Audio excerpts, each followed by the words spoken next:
action that Galarian Moltres and Amoonguss were really pivotal Pokemon for him, but it was lovely to showcase that Spectria as well, and the Nasty Plot boost is something I'm going to be watching out for going into this next match. But his opponent in these losers finals will be none other than Wolfe Glick, and he has that tremendous team featuring 3 different Gigantamax options of the Colossal, the Rillaboom and the Urshifu as well. And there's again so many different flexible options for him to have different types of Pokemon synergy on the battlefield, and that's one of the things I love about his team composition. That Colossal and Dragapult is such a well-known combination, and if you're Jean-Paul, you have to make sure you have an option in your team that's prepared for it.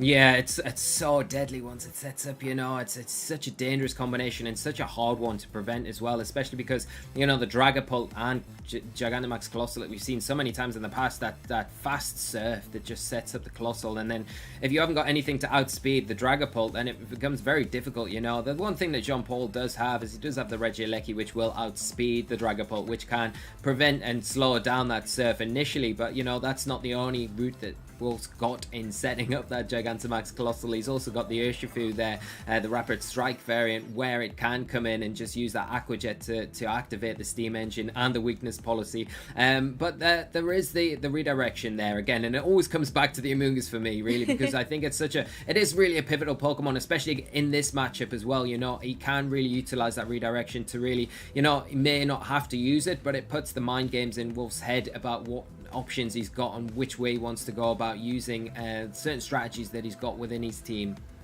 Well, equally as impressive as the Pokemon they're choosing to bring are these trainers' achievements and accomplishments as Pokemon Masters. Jean-Paul Lopez, just to recap what we already mentioned earlier, has had a very consistent couple of years. 2018 was top 8 at the Latin America International Championships. He managed to carry that on to get top 4 at the North American International Championships the following year, and in that same year made top 32 at Worlds. Most recently, however, the 2020 Latin America International Championships, he also achieved top 8, so he's very consistent at reaching those sort of top level positions.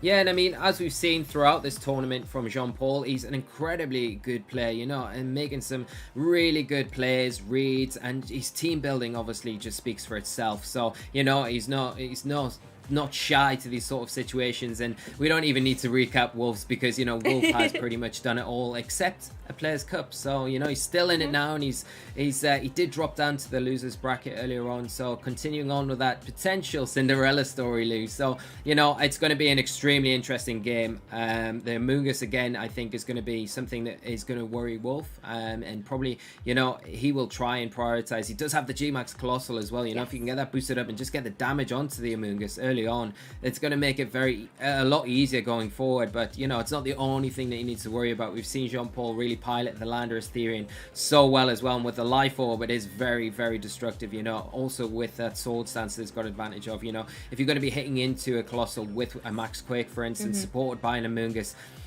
it's not going to be surviving. You know, we had that game previously where we had that really big hype moment where we thought it got knocked out. That won't happen this time around because the Landorus, with that same type attack bonus on top of that, will make quick work of the Colossal. But it's about supporting and protecting the Landorus in these situations more than anything. Yeah, I think there's going to be a lot of stat boosts in this game with the chosen Pokemon and probably a lot of heavy knockouts. So let's jump into this losers final game 1 and see exactly how it's going to go down. Both of these Pokemon trainers have very solid strategies. It's all going to come down to how they are able to counter their opponents on the field. It's going to be a Regieleki and a Spectria coming out for Jean-Paul, and on Wolf's side of the field there is that Galarian Moltres and the Incineroar. So Intimidate going to fire off, but really in vain here against these two special attackers. The Regieleki, however, applying a lot of pressure to that Moltres straight away. Incineroar might want to be going for something like a Fake Out here to stop it from dealing damage to its partner Pokemon. Yeah, I mean, it's a really nice option here for the Incineroar just to go for that Fake Out on something like the Regieleki that doesn't really generally go for those Dynamax, especially on turn 1, and it does protect the Moltres as well. But the Spectre on Jean-Paul's side of the field is in a very awkward position, you know. It's not going to really be able to damage the Moltres, especially if you see it go for that Max move as well. Yeah, the Dynamax, and then go for that big Max Darkness attack into it. It could threaten quite a lot, but it's going to be a total switch up here, Lou. I am so excited over here. There is a Dynamax Regieleki on the field. It is so happy to be there, and of course it can apply so much damage to that opposing Galarian Moltres here with its electric type attack. So John Paul really trying to capitalize on having that type advantage on the field. But as you mentioned, Lee, the Spectre is certainly looking in a little bit of a precarious situation here. So I wonder if John Paul's maybe going to go on a defensive strategy with it there. Hasn't been switched out, but potentially could be protecting. Moltres on Wolf's side, however, is also going to Dynamax up, and that's going to make it a little bit more difficult for Regieleki to get the KO. But straight away into that Regieleki was the fake out. So wise from John Paul to Dynamax it so it can bypass getting flinched here and fire off a Max Lightning into that Incineroar. Going to be able to set the electric terrain onto the field as well, and that's going to benefit the Regieleki going forward if it is able to survive out this turn. The berry's going to be consumed on that Incineroar though as well, wants to regain a little bit of HP, but we know a second move from that Regieleki will be able to clinch the KO. Spectre are going to be able to move next, again firing off the Mudshot into the Incineroar, going to be lowering the speed and again just chipping away at its HP, limiting its time here on the field. It is however going to be the Max Darkness coming out from that Galarian Moltres into Regieleki that is able to survive. The special defense is going to drop on both of Jean Paul's Pokemon, and Spectre are really kind of making it through relatively unscathed here. Yeah, I mean, it's not really taking much damage at all and really being quite pivotal in what it's doing and, you know, getting the damage onto Incineroar, but not quite enough. The thing is now that the Regieleki has its electric terrain up, so it's going to be hitting a lot harder. Definitely the Incineroar is definitely prone to getting knocked out here. Maybe Wolf wants to try and, if he has it in the back, get something like Rillaboom onto the field, because then you can override the terrain, weaken those electric type attacks at least for one more turn, and maybe get the knockout onto Regieleki with the Moltres while you've got the opportunity to. Well, wise thinking there, Lee. That's exactly what Wolf has gone for, switching in that Rillaboom, overwriting the terrain, and going to stop Regieleki from being able to get that boost that it probably critically needs to be able to get in reach of a KO against this Moltres. Going to be going for a Max Lightning, however, is going to target down into that Moltres. It is not enough to pick up the KO, however, and now it puts Wolf into a phenomenal position. That Moltres is still yet to move. It's now going to be able to have its weakness policy activated, and also as the HP has gone below 50%, that Berserk ability will activate as well, putting the Moltres at +3 special attack. Spectria is going to go for that Mudshot though into the Rillaboom, going to be doing a little bit of chip there, but of course critically lowering the speed there on the Rillaboom. As Max Airstream comes out from the Moltres going into the Spectria, picks up the really solid KO against it. John Paul takes a Pokemon down here, with the critical hit as well there, Lee.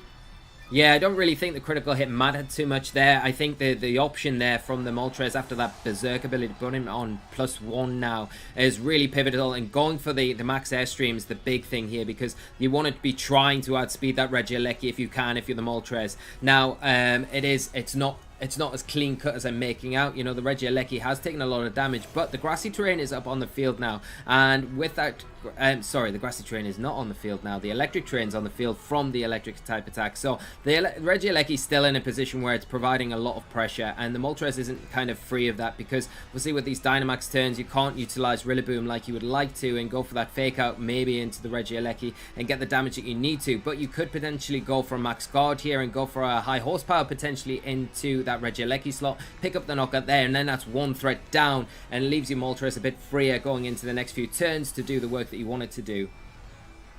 Yeah, and Wolf going for the Max Guard on that Moltres. Regieleki going to follow up though with a Max Strike, going to target down into that Rillaboom, lowering the speed even further of Wolf's Pokemon here. And of course, me getting my Moltres is confused there. It's actually the Life Orb variant on Wolf's Moltres there, not the weakness policy that we'd seen in previous matches on different teams. The Moltres, however, just going to be able to keep itself really protected here from the Rock Slide as well. So going to hang out into the rest of this turn. Rillaboom, however, going to take the brunt of the attack here, but able to survive, as is that Regieleki from, I believe, the U-turn coming out there from the Rillaboom, allowing Wolf the opportunity to start pivoting around his Pokemon and potentially having the opportunity to bring that Incineroar back onto the field, as he has done, to apply pressure with that fake out once again. Yeah, and this is perfect timing now, because the Dynamax turns are coming to an end. You've protected your Moltres, and you're going to be in an ideal situation now where you can go for the fake out pretty freely into that Regieleki slot and just go for a Fiery Wrath as well and just get damage generally into the Landorus and probably pick up the knockout into the Regieleki. You've got to worry a little bit maybe that the Regieleki can go for a protect potentially here. If it does carry it, you know, that's always the risk there. So maybe Wolf can read into that a little bit and maybe go for fake out into the Landorus, double up into that slot, but then you are leaving the Regieleki alone, and that is maybe a risk too far. So just covering with the fake out here isn't the worst thing in the world. Well, the fake out is indeed going to go into that Regieleki, and it is enough to pick up the KO. That Dynamax Pokemon for Jean-Paul will be going back to its Pokeball in this game 1. It's going to be a Fiery Wrath coming out, though, connecting into that Landorus. Does a huge chunk of damage with another critical hit. So much offensive pressure from this Moltres, and it is really doing everything that Wolfe needs it to do. It's also able to survive from the Life Orb recoil, so we'll be able to hang out another turn. But I think one more move from it, even if it hasn't taken damage from one of Jean-Paul's Pokemon, the Life Orb will be enough to finish off the Moltres. Yeah, but the return that you're getting from that recoil damage is just incredible. I'm not sure if the critical hit there would have really mattered too much with the +1 and the Life Orb boosting the damage there. I think it maybe would have been enough onto the Landorus anyway, but yeah, like you say, Lou, it's going to go down to whatever comes out next, but Wolfe putting himself in an incredible position right now. But you can't really underestimate this Moltres. It does have access to Nasty Plot. It is going to resist the potential dog-type attacks that are coming out from it, so it can get set up potentially and become quite dangerous, but you know, we're not going to see that. Going to just see the forfeit there. Let's not wait any longer. Jump into game 2 of this losers final set and see how Jean-Paul is going to be able to adjust. On the flip side, however, Wolfe can also adjust his own strategy as he has many options on his team, but just going to be sticking with this Galarian Moltres and Incineroar. For Jean-Paul, it's going to be that Regieleki once again and the Spectria. So both these trainers keeping their leads the same as from game 1, but then we still have the same awkward situation here in terms of the fake out. That could go straight into the Regieleki. Of course, can't touch Spectria, it's a ghost type, but Regieleki now might be forced to Dynamax. Yeah, and you know, even if you are Wolfe in this situation, I don't think it's a bad thing just covering with the fake out, honestly, because even if you're wasting it into a Dynamax here, you're still getting a little bit of damage off, and at the you know, the base of it, you're kind of covering if it doesn't Dynamax, which is the bigger key here. You're protecting your Galarian Moltres, which is the big important thing, and we saw how much it worked for Wolfe in this first game here. So I think you're not really losing too much going for the same sort of plays we saw in maybe that first game. Actually going to be protecting up the Spectria there for Jean-Paul. Just wants to make sure that he can maybe get it in a little bit of a more advantageous time facing down against sort of 2 Dark-type Pokemon. It's not where any Ghost-type Pokemon wants to be. So maybe if Jean-Paul can alleviate these threats from the field, then the Spectria can come back in a little bit more, utilize its really fast speed stat and start picking up some KOs. But Wolfe once again jumping straight onto the offensive, going to be Dynamaxing up the Moltres and actually going straight away for a max guard in the face of this Regieleki. Regieleki is going to be targeting it down in its normal form at the moment, not going to be in its Dynamax, but manages to connect into that Incineroar and get its speed lowered as well due to the Electro Web move. The Incineroar is, however, of course, not having gone for fake out. It has that priority. We didn't see it go off, so it's going to be going for the parting shot into the Regieleki, and I really like this positioning here from Wolfe. He's protected his Moltres from not only taking damage, but also from having the speed drop, and then has allowed the Incineroar to be able to lower that special attack of the Regieleki as well, just making it less of a threat for that Moltres on the field. Yeah, that's the thing, and I think getting the Rillaboom back on, and we're seeing that kind of revolving door of Pokemon where the Rillaboom's coming back in now, and it's got access to that fake out again, putting that pressure on the Regieleki, and almost kind of forcing it into going for a Dynamax, which then detracts the idea of you being able to Dynamax your own Moltres, which is maybe the direction that he wants to go. But the thing is, do you reposition at this point? Do you try and get something else on the field and preserve that Regieleki for later, knowing how pivotal and important that Moltres is for Wolfe, and maybe when a better situation suits you, bring it back in to deal with it? Well, Regieleki getting in on out of there, wants to get its drop reset and doesn't want to take another potential fake out from the Rillaboom that has just joined the field. And Incineroar going to be able to come and apply and intimidate to the Rillaboom going forward. But Jean-Paul deciding it's time to click that Dynamax button as well, and also chooses to Dynamax the Galarian Moltres. Lee, you must be overjoyed right now. One of my favorite Pokemon Dynamaxing on the field at once. What could I not want more of, you know? Yeah, but I mean, the one thing that you would say is Wolfe is like a little bit further behind in his Dynamax usage because he's only got 2 turns left, whereas Jean-Paul's kind of got all 3. So if he takes advantage of this properly, he can really utilize these max airstreams and just get the edge in the overall. But you know, you can never say never. We're going to see what Wolfe does. Ooh. He does a nice big bit of damage into that Landorus here, and probably putting it in range now of Grassy Glide the next turn. But if he does lose it to a max airstream here, then that is pretty detrimental and makes things a little bit more difficult to deal with the Landorus. Yeah, big moves coming out from both of these Dynamax Pokemon. You saw how much damage the Max Darkness did into Jean-Paul's Landorus there. The Max Airstream not actually enough to be able to pick up a KO against that opposing Rillaboom there. You know, something like the Assault Vest on there really helping out the Rillaboom have that longevity and take those special attacks much better. Landorus, as you mentioned, Lee, in a very precarious situation, something like a Grassy Glide that's obviously going to have priority as well, being on that grassy terrain by the Rillaboom, is potentially going to be able to pick up the KO there. Yeah, and this is where the mind games start, because if you're Wolf, do you suspect maybe Jean-Paul switching out the Landorus, or do you just go for the Grassy Glide here? And we're just going to see it, going for it and taking the opportunity to take that Landorus down. Yeah, exactly. I mean, why not? Even if Jean-Paul had made a switch there, the Grassy Glide was still going to do decent damage despite the Intimidate that Rillaboom had taken. Rillaboom, however, not going to be able to Grassy Glide anymore in this game. Takes the second max Airstream, and it will be enough to pick up the KO. And Jean-Paul, you know, boosting up the speed on that Moltres as well, trying to have the advantage in this kind of war of Moltreses once the Dynamax Pokemon revert back down to their normal size. But huge max Airstream as well coming out from Wolf's own Moltres, targeting down into Jean-Paul's Moltres, takes it down to below 50% though, so that Berserk ability will be activating. No weakness policy though, it wasn't a super effective move, and it does just show that these Moltreses are kind of fighting for who's going to have the speed option here. At the moment it looked like Jean-Paul's has got the advantage, but you know, Wolf able to get that one turn off as well. Yeah, and the Berserk ability not really helping Wolf out too much, but really good and beneficial for Jean-Paul, because he's got those 2 max Airstreams. He's going to be the faster Moltres on the field, and meaning that this turn he can go and get that third and final max Airstream, while Wolf's Moltres has to revert back down to its normal form. Its Dynamax turns are finished, but he does have access to that Fake Out as well from the Incineroar that can slow down and stop, at least for one turn, that Regieleki that's coming and be so threatening. But, you know, do you not protect your Moltres here? That +1 is going to be... it'll hit very hard, so maybe it is a turn where you are Wolf, you maybe just be a bit more conservative here, maybe Fake Out or try and get a parting shot off into the opposing Moltres might be an option, or that Regieleki to slow it down for the next turn. Try and get your last remaining Pokemon onto the field and protect that Moltres while you do it. Well, Regieleki joining the field and then leaving again in replacement for that Spectria, as the Fake Out does not, of course, affect Ghost-type Pokemon. So a really nice switch there by Jean-Paul, just trying to sort of burn the Fake Out that Incineroar had. But Incineroar able to survive the max Airstream there from the Moltres, so Moltres going to be able to boost up the speed as well. You know, already pretty speedy at +2, it's now at +C, and Spectria being a speedy Pokemon as well is just going to appreciate having that extra +1 speed as well. Looks like that was the Fiery Wrath coming out from the Moltres as well. Not going to be able to pick up any KOs here though. Spectria able to hang on, and the one thing that Wolf does kind of have the advantage of here, in the sense he has that +1 speed from the max Airstream. Is that going to be enough to put him over the Regieleki if it rejoins the field, Lee?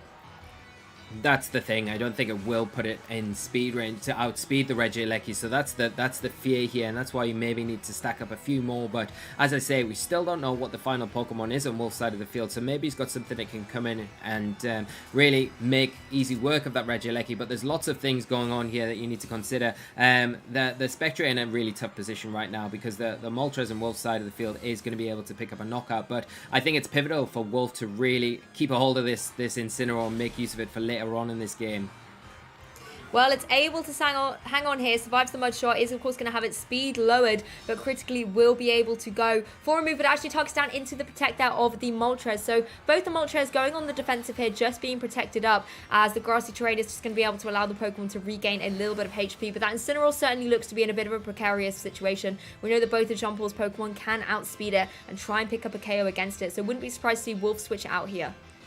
Yeah, that's the thing, or either maybe try and get a parting shot and let it go down, so whatever your last and final Pokemon is, you can bring in for free without taking any damage at all. I mean, the parting shot, you'll get it in with for free anyway, but whether or not you want to just try and get a parting shot off as a last bit of damage, if you can, that would be very rewarding, I think. But we're not going to see that, Lou. I think a Fiery Wrath coming out will just be enough to pick up the knockout there, but Wolf's Moltres not taking too much damage from that at all. No, exactly, and like you said, Lee, it gives Wolf the free opportunity to bring in his Pokemon from the back. Goes for the Air Slash, however, into the Moltres, and is able to pick up the KO against Jean-Paul's Pokemon there. So a Pokemon apiece, and I feel like in this situation, the Moltres on Jean-Paul's side going down is going to be quite devastating. Sure, the Regieleki's there, that can apply a lot of pressure to Wolf's own Moltres here. The Spectria coming in. I wonder what Wolf's Pokemon is going to be in the back, and being the Urshifu, that's something to be concerned about.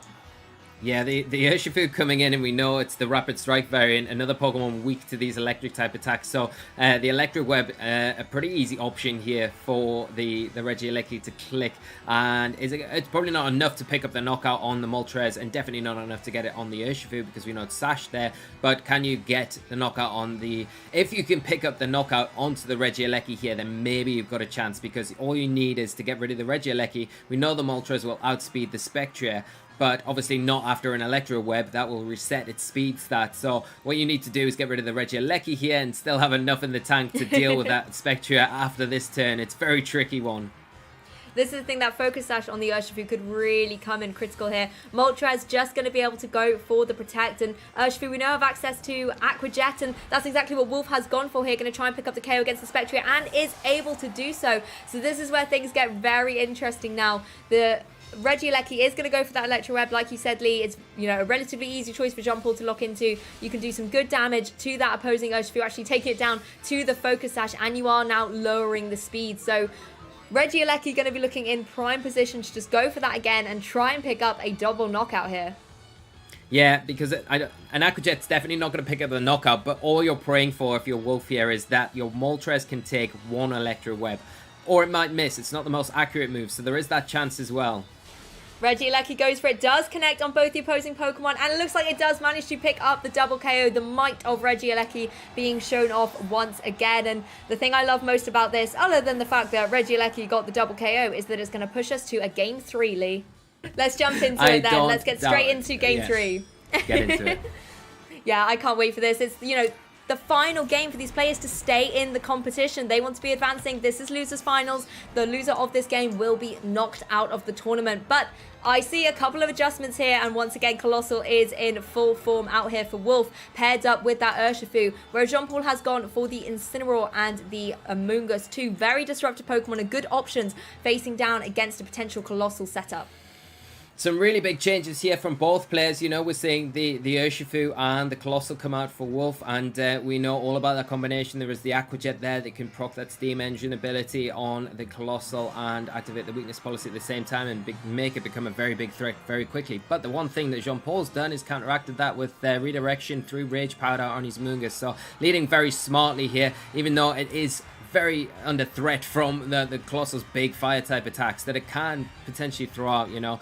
Whether or not we see a Gigantamax here from Wolfe to just go straight for it. And like I said, one of the things that I would be trying to do is remove that Amoonguss, knowing how pivotal it is to how Jean Paul likes to play in these games. Yeah, Amoonguss able to use that Rage Powder and redirect across any moves, but of course can also utilize Spore and start to put Pokemon to sleep. And if you're Jean Paul here, you have so many different options. You can go for a Fake Out into that opposing Urshifu and stop the activation while potentially, you know, using your Amoonguss to try and put a Pokemon to sleep if you know that it could potentially survive one of these moves from the Colossal when it is unboosted. The Fake Out there going to go into the Urshifu and break that Focus Sash as well. That's some good knowledge for Jean Paul there. The Amoonguss is going to be able to survive with a Max Flare, and the Amoonguss not going for something like a Rage Powder could very well be going for a Spore and targeting down into either one of Wolfe's Pokemon. If you go into the Urshifu, then you're going to stop it going for a potential Aqua Jet on the next turn. That's exactly the target that Jean Paul has decided to hit. Yeah, and now you prevent that going into the next turn. I would have liked to have seen it into the Colossal maybe, because now you're still under a little bit of threat if you are the Amoonguss. You know, you're going to be slower than the Colossal like we've just seen. So, and the sun is up now, boosting those fire type attacks, and you've got a pretty free turn to go for the G-Max Volcalyph this turn and start getting that residual damage onto the field. Whereas if the Spore went into that slot, maybe it would have paid off better. You're shutting down. Obviously, you're not getting preventing the weakness policy activation, the Steam Engine, but you are preventing the Gigantamax moves. Well, Urshifu going to be taking its turn of sleep, and the Colossal going to have to take a special attack drop as well. Urshifu will as well, but it doesn't mind at all. It's going to be the Rockfall coming out from that Colossal, targeting down into the Amoonguss. Is going to be able to pick up the KO. Amoonguss is no longer able to Spore or go for any potential redirection, and as well with the... Sorry, I meant to say the Volcalyph coming up there, not the Rockfall. That was the language confusing me a little bit. But of course, setting up those rocks, I think, is going to be critical for Wolfe, being able to have that residual damage, particularly with the Pokemon that Jean Paul has that can have that potential to set up on the field and have that longevity. You just want to try and remove them from play. Landorus coming in here, I think, is a really great option for Jean Paul. You can apply a lot of pressure with the potential Max Quake into that Colossal. Yeah, definitely. It's a great Pokemon to utilize for sure. That it's going to come in and put a lot of pressure instantly onto that Colossal. You've got the option to Dynamax it now, go for a Max Quake, and like we've talked about before, if you land that Max Quake into the Colossal, it's going to pick up the knockout, no doubt, with that Life Orb boost there. But you've got to be very cautious around the Urshifu. It could wake up at any minute, and if it does, and it does get the Aqua Jet into that Colossal and activate that Steam Engine ability and activate the weakness policy with the sun already in effect, is your Landorus, if you're Jean-Paul, going to be able to survive this turn? So that's something you've got to really consider. But I think with how much the high stakes are at this point, I don't think you can really play it any other way. You've just got to kind of hit that Dynamax button, hit that Max Quake button, and hope that we don't see a wake up from the Urshifu. This is the thing, if you're one of these trainers right now, your heart must be absolutely racing on the wake up of this Urshifu. Like you mentioned, Lee, everything could turn depending if Urshifu wants to wake up and activate the weakness policy and steam engine on that Colossal. Nothing will be able to outspeed it, and with the sun up as well, something like a Max Flare will be able to deal devastating damage. It is going to be waking up and going for the Aqua Jet into the Colossal, is going to be able to activate that weakness policy and also the steam engine. And thanks to the sun as well, it does relatively little damage to the Colossal, so making sure that, you know, the water type moves not going to be as effective when the sun is up in the sky, and that is a delightful thing for that Colossal. It's able to go for that Max Flare. It is going to target down the Landorus that has Dynamax. It's not going to be enough to pick up a KO, however, but really does manage to chunk away at its HP. And Landorus not going for a Max Quake, instead going for a Max Airstream, trying to take that Urshifu out of action. If it hadn't woken up, that would have been such a great play for Jean-Paul. Gets rid of the threat of having that Aqua Jet and also gets a cheeky speed boost. But now that the steam engine's been activated, there's no outspeeding that Colossal. Yeah, no outspeeding it now, and you can see how really imperative these snarls are from the Incineroar, not just this turn, but the previous turn. Just, you know, that -1 allowing the Landorus to survive those attacks, which is, you know, like, I was surprised myself. -1, you still think within the sun, but showing how well Jean-Paul's trained his Landorus and getting that speed boost as well, it is beneficial, but you're probably still not going to outspeed the Colossal this next turn, which is a little bit of a, you know, you're in a precarious position, but you have got the option now to potentially go for a Max Guard, go for another Snarl if you want, or reposition the Incineroar for later on in this match, whilst protecting the Landorus for at least one more turn until the Gigantamax turns for this Colossal are over. Yeah, that's the thing. Colossal really kind of being weakened by the Snarls coming out from that Incineroar that has been able to sort of hang around on the field. Potentially, you know, when facing down against a Colossal, you might worry that Incineroar is going to have to take one of those G-Max Volcalists and just kind of be removed straight away from play. But the fact that Wolf's allowed it to stay on the field has enabled Jean-Paul to start going for those Snarls, reducing the special attack. But Rillaboom coming onto the field certainly does provide a little bit of difficulty with a potential fake out. But we know those Max Airstreams from Landorus can be devastating.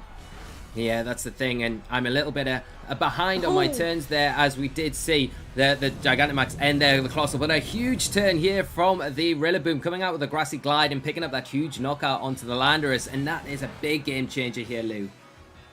Yeah, Wolf being able to bring that Rillaboom in unintimidated. You know, both the Intimidate users for Jean-Paul were already on the field. Just meant that he was able to capitalize on the full force of that Rillaboom, that Grassy Glide, boosted by Terrain as well. Able to pick up that solid KO. Incineroar just going to keep going for these Snarls and weakening the potential output from that Colossal. Of course, Rillaboom doesn't really tend to fear an Incineroar, but with the dwindling HP that Incineroar has got at the moment, thanks to these Volcalists going into action, something like a Grassy Glide could just keep chipping away at it, and Incineroar might very well be on borrowed time, particularly if Wolf wants to double up into it. It does leave Jean-Paul with only a few options left, I'm afraid. Yeah, there's not really too many options. You've got losing the Dynamax Pokemon there so early into its Dynamax turns is really it's very difficult to kind of come back from at this point. And I'm not surprised, but, you know, it just shows how strong Rillaboom is. The Landorus still had a good amount of health left, but to come in and pick up the knockout from that range was just incredible, and you saw how useful that is, because it totally protects the Colossal and allows it just to function exactly how Wolf wants it to here. Regieleki just barely able to hang on, but it's not going to be able to survive from both the attacks coming out there from Wolf with the Grassy Glide and the Heat Wave. Going to be returning to its Pokeball as soon, pretty much as quickly as it had joined the field. Incineroar going to be able to eat its berry as well, just regain a little bit of HP, but it is Jean-Paul's kind of only option here. The Burning Jealousy going to come out and connect onto both Pokemon, but you can see it is not dealing nearly enough damage that Jean-Paul needs it to be able to do in order to start picking up those KOs. And with the dwindling HP of that Incineroar, it really is in a difficult situation. Yeah, near impossible situation. Poor Incineroar here. And yeah, the devastation that Colossal and the Rillaboom have caused between them has just made it incredibly hard. You can see how strong that priority option on the Rillaboom is with that grassy terrain intact, and then the Colossal, once those activations have happened with the steam engine and the weakness policy, there's just not really much you can do to handle it. And even something like Landorus that can come in when you're even mitigating those attacks is just not enough. And what an incredible way to take that.